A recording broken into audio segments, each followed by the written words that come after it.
Solidarity, comrades. Long time no see. Been very busy with my life and everything. You know, it's always a long time between making my videos. And I just wanted to speak on a couple of things. The first one being the current situation here in Texas. As many of you know, I live in Texas. And it's been really horrific to see what has been happening to the people here. You know, this suffering that's happening in Texas is a product of many things. But all of those things are related to capitalism, as you know. Texas is unique in the sense that it's not attached to the national power grid, except for the El Paso area out in West Texas. So they're not, their power situation is doing very well, but the rest of Texas is privatized. You know, something that the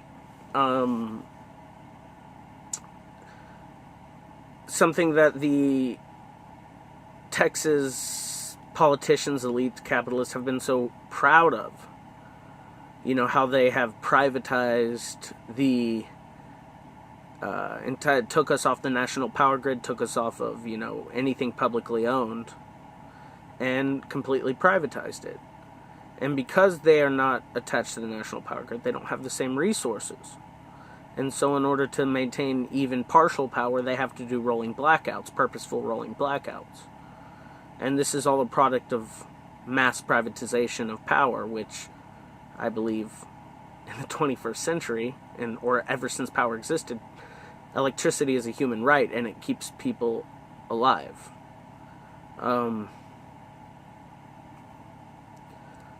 Another issue here in Texas is that, you know, how do we even get something, a storm like this that hasn't existed?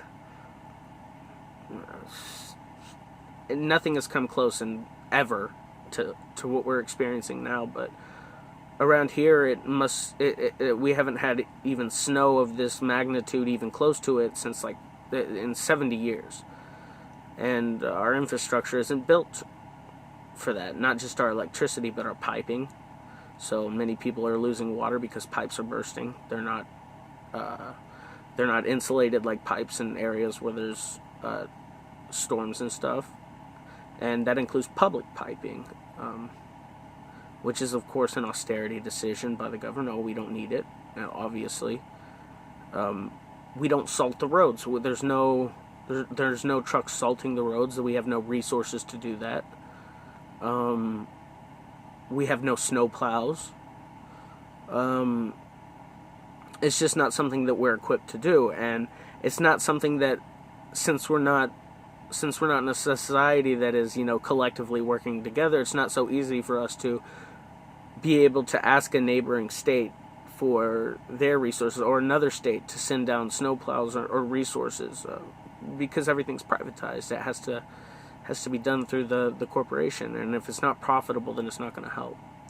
Of course, they're going to take measures now that so many people are dying and without power. 4 million Texans are without power. But at this point, there's been so many lives lost because of this that there's nothing that they could do other than, you know, completely giving up, you know, completely nationalizing and revamping the infrastructure of the state that could ever, you know, be worthy of this. But they've already killed. They're murderers. There's blood on the hands of the politicians, the private power companies, and the climate change that brought this, which is on the shoulders of capitalist production. Because we wouldn't be having this outlandish weather if it wasn't for climate change. And the climate change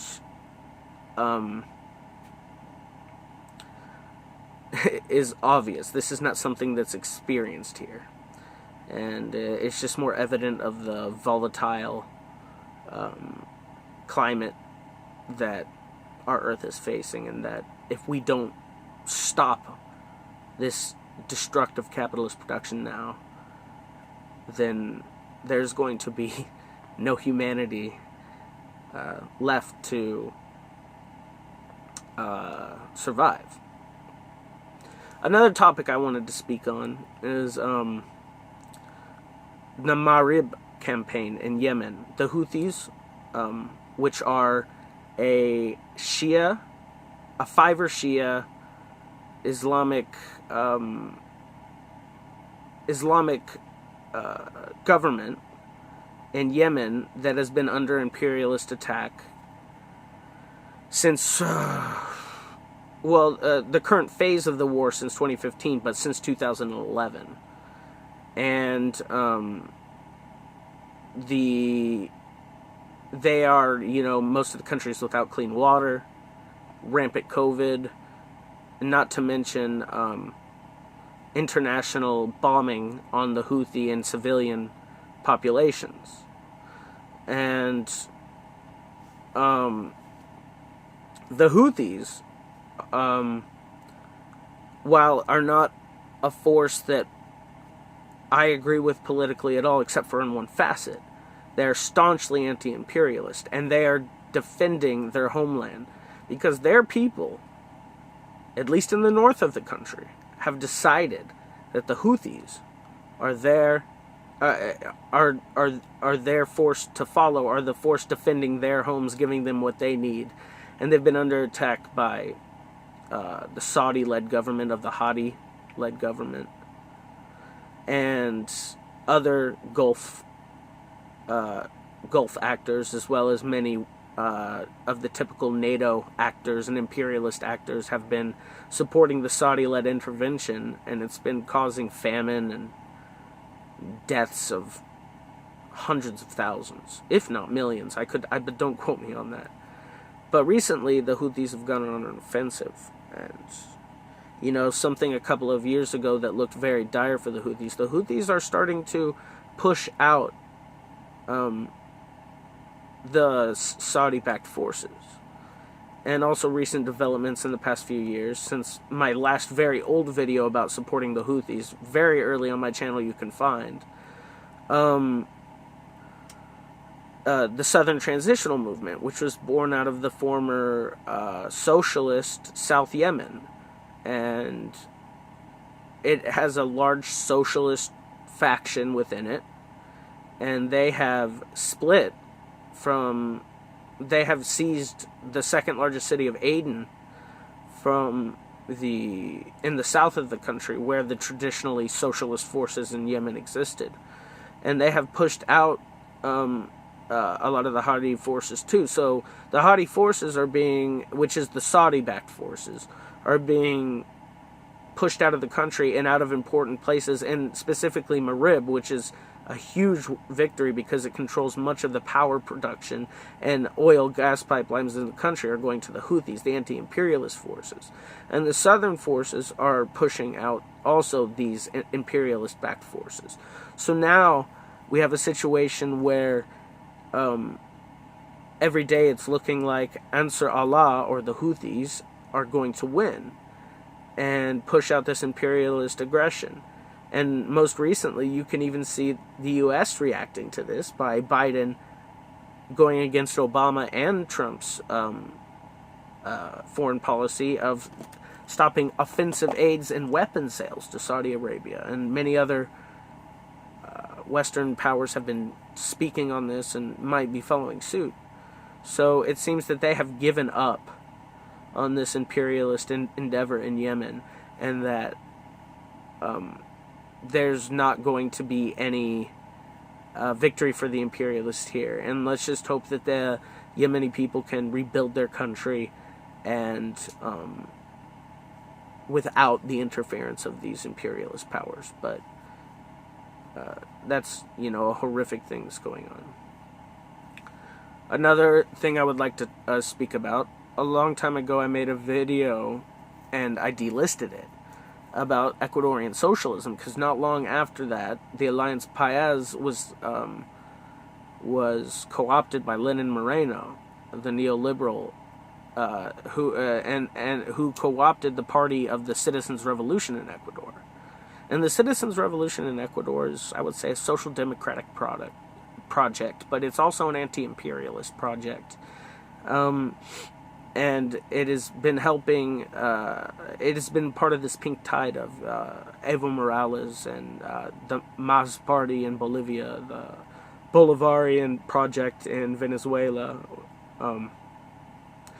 the Sandinistas in Nicaragua. These projects that are not necessarily socialist in nature, but are very left-wing, social democratic, left-wing nationalist, anti-imperialist movements that are supported by people who believe in, the sovereignty of these countries from imperialism and to be able to develop themselves on their own, which I think is a necessary step before socialism could ever be built in these places. And so we recently see in this election that the newly refounded Citizens Revolution movement and their young presidential candidate, who was a member of the Correa, who was the first leader of the Citizens Revolution movement before it was betrayed, and they have won a major election. There's still a second round to be had for the president, but all indicators are for this government to come back in. And this is sort of following a trend of this neoliberal comeback that happened in places like Argentina and Ecuador and Brazil. And now we see, the Frente Todos in Argentina, which is a coalition of left-wing forces behind the current President Fernandez and Vice President Kirchner, and so we see both in Ecuador and Argentina these left forces striking back and taking back what is rightfully, taking back the power that was, in many cases, deceptively taken from them in Brazil, Argentina, and in Ecuador. Specifically in Brazil and Ecuador, sort of soft coups, so to say, and Bolivia as well.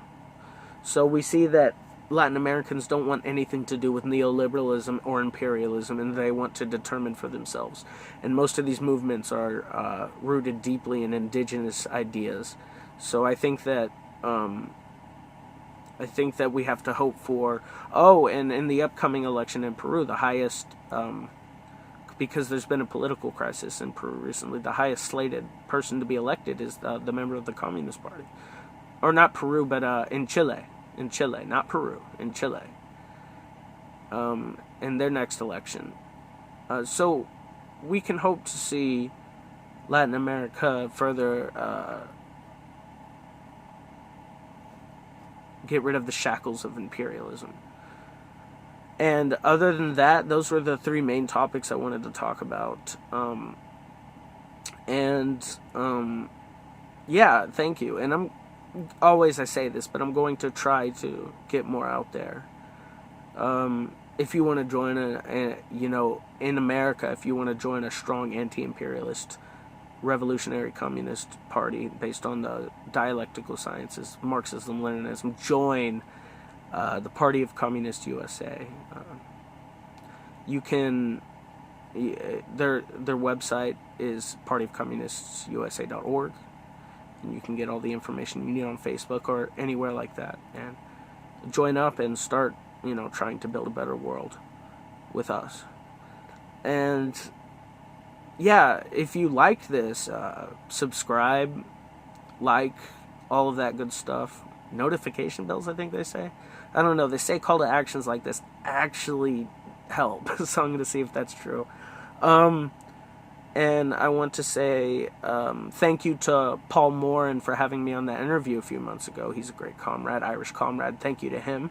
Other channels I think you should really look at is that the People's School of Marxist-Leninist Studies, the PMLS, or the PSMLS, has started publishing their classes on their YouTube channel. Check it out; it's really good. A lot of great historical stuff on there, and yeah, thank you for everyone who watched and takes the time to watch my my videos, and solidarity, and have a good one.